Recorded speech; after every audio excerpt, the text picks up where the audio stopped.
Surtout quand on parle du travail et les études. Il faut bosser, il faut aussi aller travailler. Bienvenue sur la chaîne EasyTech, M. Bastien. Merci pour l'invitation. Donc voilà, nous avons appris récemment que vous avez eu à combiner à la fois et l'école et les études. Et on voulait s'approcher de vous pour un peu éclaircir tout ça, permettre aux personnes qui sont en Tunisie ou au Burkina Faso de pouvoir comprendre l'atmosphère qui se trouve derrière le fait de partager son quotidien entre l'école et le travail. Donc déjà, on va permettre à nos téléspectateurs de vous connaître. Est-ce que vous pouvez vous présenter? Je réponds au nom de Dembélé Bastien, ancien étudiant de l'Institut supérieur des études technologiques de Mahatia, diplômé en génie électrique. Donc, comme dit précédemment, on a appris que vous jumelez à la fois les études et avec le travail.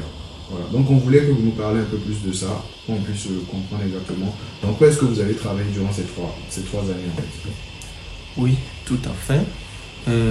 De ma première année de licence jusqu'à la troisième année, j'étudiais et en même temps, je travaillais aussi.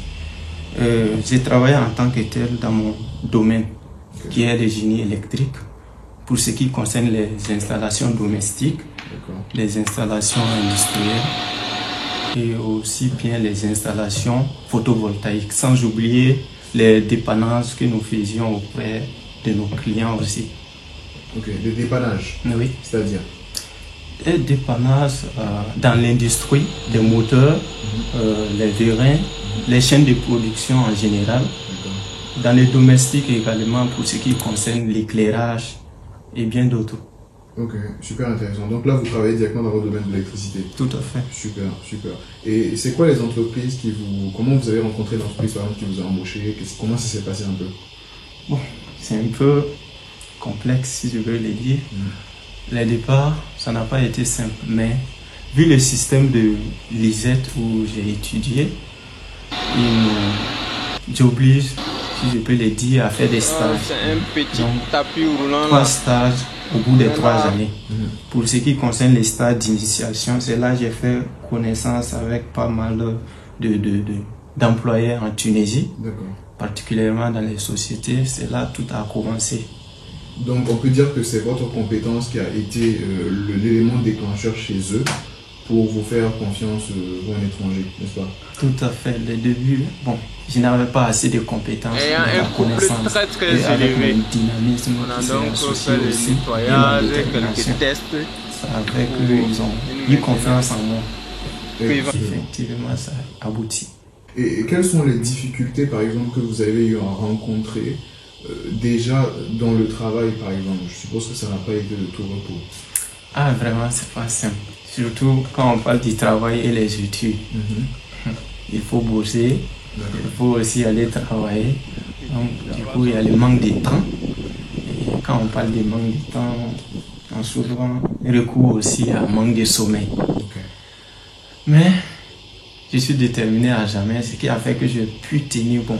Pour ce qui concerne du côté de mes cours, je suis quelqu'un qui ne révise pas beaucoup. Ce que je fais en classe, j'essaie de me concentrer sur ça et faire les exercices demandés. Et c'est largement suffisant pour moi.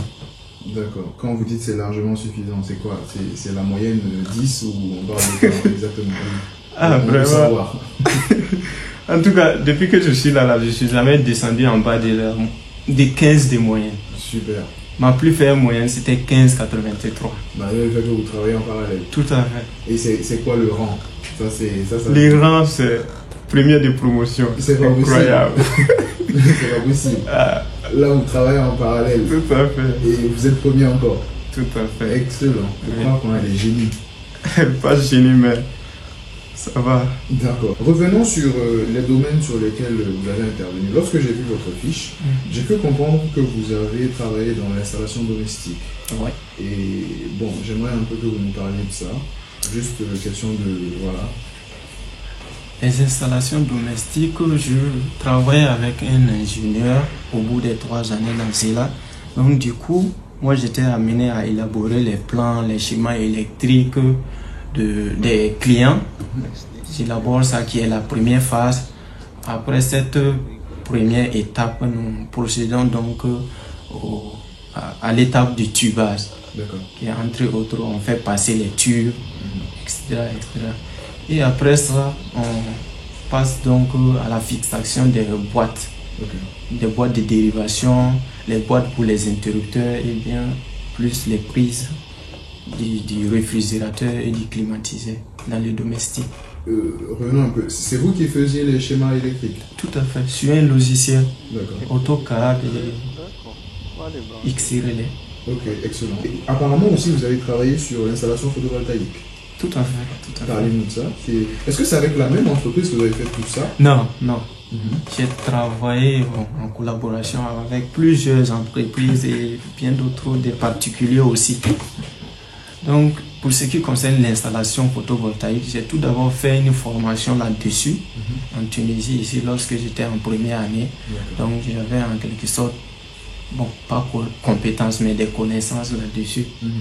Et ce qui m'a amené à aller auprès des sociétés qui sont dans ces domaines. Les faire comprendre, voilà, j'ai des connaissances, des lacunes sur le domaine, s'il est possible que je travaille avec eux. Bon, ce qui a été un peu le problème, c'est que je suis étranger. Ils m'ont demandé si j'ai les papiers nécessaires. J'ai dit tout à fait, passeport, carte d'étudiant et bien d'autres. On me dit, là, il n'y a pas de problème, on peut enseminer ensemble. Donc, on a commencé du début jusqu'à la fin. Qui a payé votre formation en première année? Moi-même, ça a été une formation organisée par l'Institut où j'étudiais. Donc le coût n'était pas si élevé en tant que tel. Je sais que vous avez eu à intervenir dans l'industriel, mais dans l'industriel, quels sont... Est-ce que vous avez eu à faire la plupart du temps, ce sont des réparations que nous faisions dans les industries. Réparer, parce que la chaîne de production est déjà en place. En cas de maintenance, pour des sociétés, les partenaires qui me connaissent, ils me font appel. Quelle qu'en soit l'heure, je suis disponible pour aller.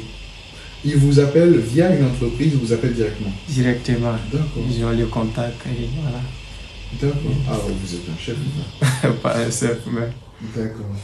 Parce que c'est vraiment inspirant de voir qu'on peut cumuler à la fois les études et le travail, être professionnel et en même temps à l'école, ne pas baisser les performances.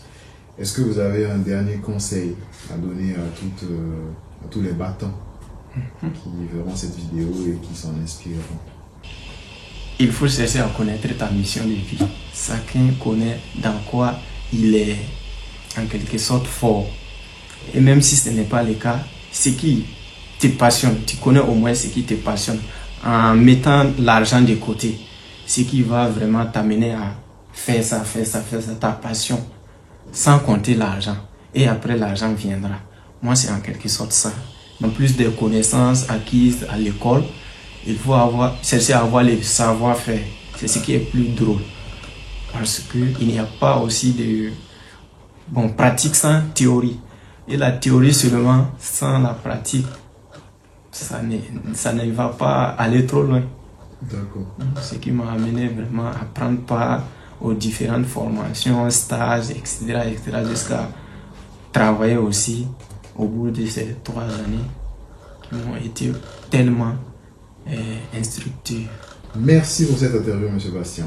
Merci. Vous restez un fidèle abonné de notre chaîne.